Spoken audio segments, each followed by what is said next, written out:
નમસ્કાર દોસ્તો, શું સવારે ઉઠતા જ તમને પગમાં દુખાવાની ફરિયાદ રહે છે? શું થોડું ચાલવાથી જ તમારો શ્વાસ ફૂલવા લાગે છે અને પગ જવાબ આપી દે છે? જો હા, તો થોભો. આ માત્ર વધતી ઉંમરની નિશાની નથી, પરંતુ તમારા શરીરમાં કેટલાક જરૂરી પોષક તત્વોની ઉણપનો પણ સંકેત છે. પરંતુ મિત્રો, ગભરાવાની કોઈ વાત નથી, કારણ કે આનું સમાધાન કોઈ મોંઘી દવા કે સપ્લિમેન્ટમાં નહીં, પરંતુ આપણી પોતાની રસોઈમાં છુપાયેલું છે. આજે અમે તમને 5 એવા દેશી અને શક્તિશાળી આહારો વિશે જણાવીશું જે વૈજ્ઞાનિક અને પરંપરાગત બંને દૃષ્ટિકોણથી પગની તાકાત, હાડકાની મજબૂતી અને સ્નાયુઓના સ્વાસ્થ્યને સુધારવામાં મદદ કરે છે. આ ફક્ત ખાવાની વસ્તુઓ નથી, પરંતુ આયુર્વેદ અને આપણા પૂર્વજો દ્વારા આપવામાં આવેલો એક અનમોલ ખજાનો છે. અમે તમને ફક્ત આ 5 વસ્તુઓના નામ જ નહીં જણાવીએ, પરંતુ એ પણ જાણીશું કે તેમને ખાવાની સાચી રીત શું છે, તેની પાછળનું વિજ્ઞાન શું છે, અને સૌથી અગત્યની વાત, તેમને ખાતી વખતે કઈ સાવધાનીઓનું ધ્યાન રાખવું. તો મિત્રો, જો તમારા ઘરમાં પણ વડીલો છે, તો આ વિડિયો તમારા માટે ખૂબ ઉપયોગી સાબિત થઈ શકે છે. તેથી આ વિડિયોને પૂરો જરૂર જુઓ, અને વિડિયો સારો લાગે તો લાઇક કરી તમારા સગા સંબંધી મિત્રો સાથે શેર જરૂર કરો, અને હજુ સુધી અમારી ચેનલને સબસ્ક્રાઇબ નથી કરી તો અત્યારે જ સબસ્ક્રાઇબ કરી લેજો, જેથી આવા જ ઉપયોગી વિડિયો તમને મળતા રહે. તો ચાલો, મોડું કર્યા વિના પગને મજબૂત બનાવવાની આ સફર શરૂ કરીએ અને જાણીએ કે કયા છે તે 5 શક્તિશાળી દેશી આહાર. તો ચાલો, આપણા પહેલા સુપરફૂડથી શરૂઆત કરીએ, જે કેલ્શિયમનો એક એવો ખજાનો છે જેની સામે દૂધ પણ ફિક્કું પડી જાય છે. નંબર 1. તલ, કેલ્શિયમનો પાવરહાઉસ. દોસ્તો, જ્યારે પણ હાડકાની મજબૂતીની વાત થાય છે, ત્યારે સૌથી પહેલા દૂધનું નામ આવે છે.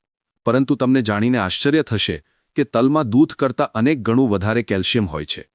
USDA અનુસાર 100 ગ્રામ તલમાં લગભગ 1250 મિલીગ્રામ કેલ્શિયમ હોય છે, જ્યારે ફૂલ ક્રીમ દૂધની સમાન માત્રામાં તે માત્ર 123 મિલીગ્રામ હોય છે.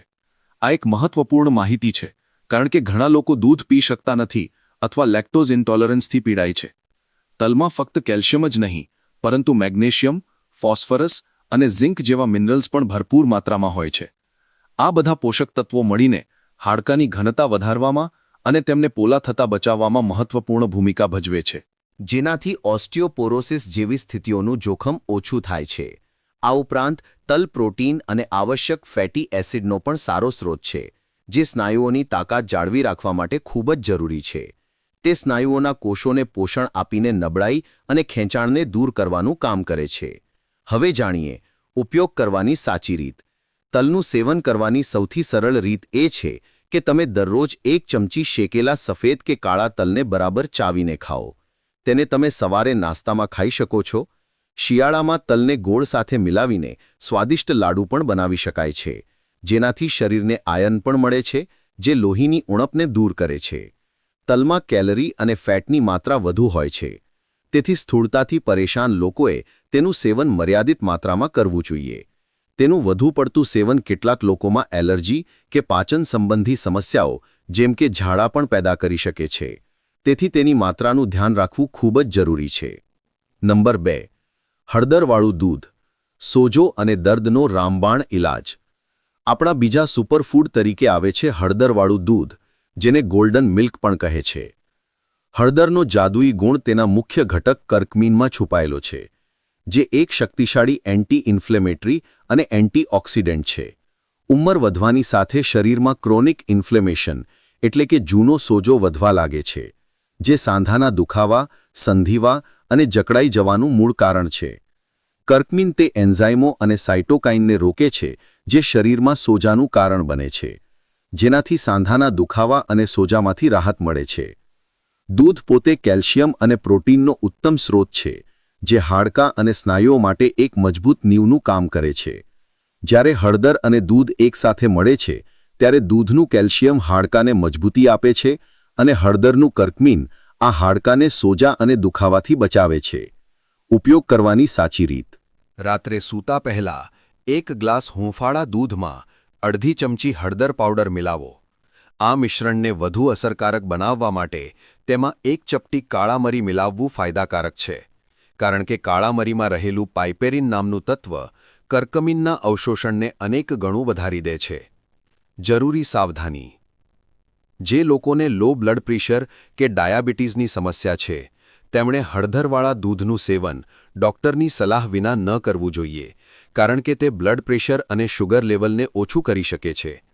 આ ઉપરાંત પિત્તાશયની સમસ્યાવાળા લોકોએ પણ તેનાથી દૂર રહેવું જોઈએ, કારણ કે હળદર પિત્તનું ઉત્પાદન વધારી શકે છે, જેનાથી તેમની પરેશાની વધી શકે છે.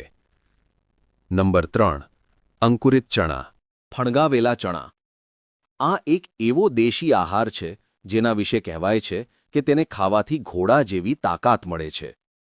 અંકુરિત ચણા પ્રોટીન અને આયનનો ઉત્તમ સ્રોત છે, જે વૃદ્ધોમાં અવારનવાર થતી શારીરિક નબળાઈ અને લોહીની ઉણપને દૂર કરવામાં મદદ કરે છે.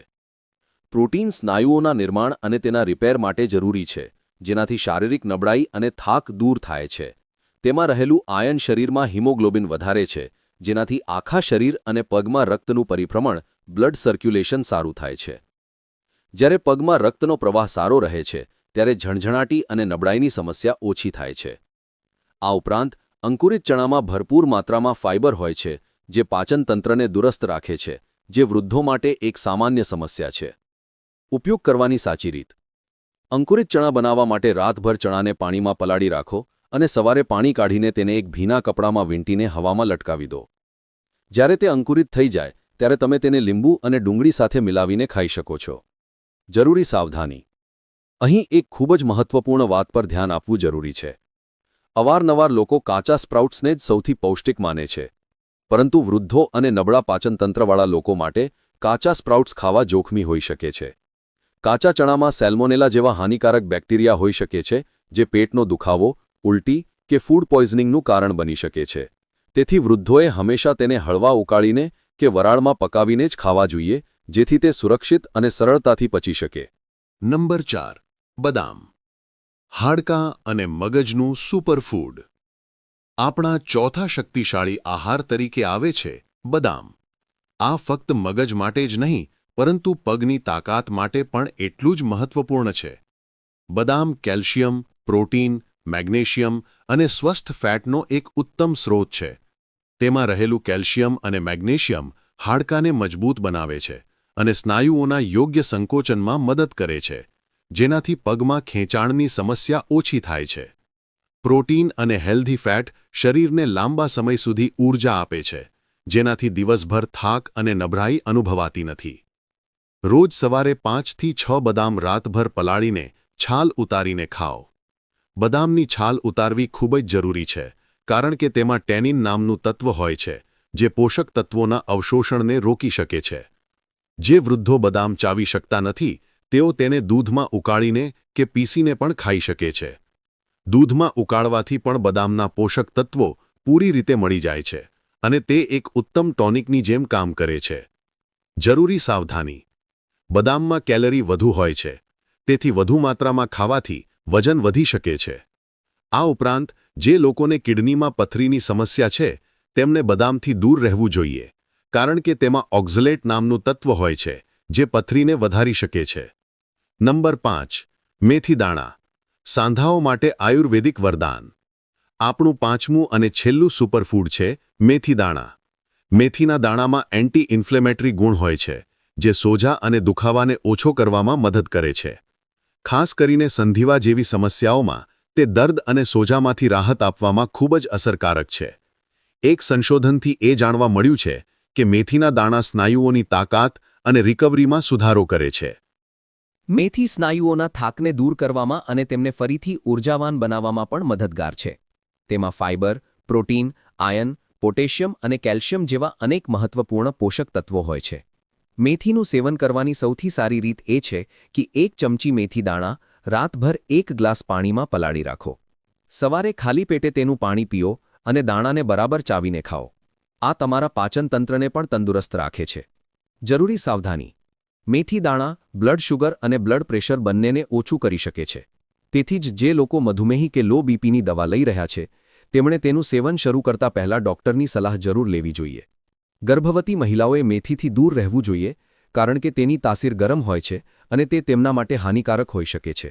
દોસ્તો, ફક્ત આ 5 આહારો પર નિર્ભર રહેવું પૂરતું નથી. અસલી અને કાયમી તાકાત ત્યારે આવે છે જ્યારે પોષણ અને શારીરિક ગતિવિધિનું મિલન થાય છે. આ બંને મળીને એકબીજાના પ્રભાવને અનેક ગણું વધારી દે છે. તેથી આ આહારોની સાથે કેટલીક અન્ય બાબતોનું પણ ધ્યાન રાખવું ખૂબ જ જરૂરી છે. અતિરિક્ત દેશી આહાર કેળા અને પલાળેલી કિસમિસ કેળામાં પોટેશિયમ અને મેગ્નેશિયમ હોય છે જે સ્નાયુઓના ખેંચાણમાંથી રાહત આપે છે કિસમિસમાં આયર્ન હોય છે જે નબળાઈને દૂર કરે છે આ બંનેનું કોમ્બિનેશન સ્નાયુઓને પોષણ આપે છે અને નબળાઈને ભગાડે છે બીટરૂટ ચુકંદર બીટરૂટમાં નાઇટ્રેટ્સ હોય છે જે શરીરમાં નાઇટ્રિક ઓક્સાઇડનું ઉત્પાદન વધારે છે તેનાથી રક્તવાહિનીઓમાં રક્તનું પરિભ્રમણ સારું થાય છે જ્યારે પગમાં રક્તનું પરિભ્રમણ સારું હોય છે ત્યારે ઝણઝણાટી અને નબળાઈની સમસ્યા ઓછી થાય છે આહારની સાથે વ્યાયામ પણ જરૂરી પગપાળા ચાલવું વોકિંગ દરરોજ ફક્ત 15થી 20 મિનિટની સેર પગના સ્નાયુઓ અને સાંધાઓ માટે સૌથી સારી કસરત છે તે રક્ત પરિભ્રમણને સુધારે છે અને હાડકાને મજબૂત બનાવે છે સ્ટ્રેચિંગ અને હળવા સ્ક્વોટ દિવસની શરૂઆત સરળ સ્ટ્રેચિંગથી કરો પગની આંગળીઓને અડકવું કે હેમસ્ટ્રિંગ સ્ટ્રેચ જેવી કસરતો પગના સ્નાયુઓને સક્રિય કરે છે હળવા બોડી વેઇટ સ્ક્વોટ જાંઘો અને પિંડલીઓને મજબૂત બનાવી શકે છે જે પગની તાકાત માટે ખૂબ જ જરૂરી છે યાદ રાખો આ બધા ઉપાયો ફક્ત સલાહ છે જો તમને કોઈ જૂની બીમારી છે જેમ કે મધુમેહ લો બીપી કે કિડની સંબંધી સમસ્યા તો તેનું સેવન શરૂ કરતા પહેલા તમારા ડોક્ટર કે પોષણ વિશેષજ્ઞ ન્યુટ્રિશનિસ્ટની સલાહ જરૂર લો દરેક શરીરની જરૂરિયાતો અલગ હોય છે અને એક વિશેષજ્ઞ જ તમને સાચું માર્ગદર્શન આપી શકે છે જો તમને આ માહિતી પસંદ આવી હોય તો આ વિડિયોને લાઇક કરો તમારા પરિવાર અને દોસ્તો સાથે શેર કરો અને અમારી ચેનલને સબસ્ક્રાઇબ કરવાનું ભૂલશો નહીં જેથી આવી જ મહત્વપૂર્ણ જાણકારી તમારા સુધી પહોંચતી રહે મળીએ આગલા વિડિયોમાં ત્યાં સુધી નમસ્કાર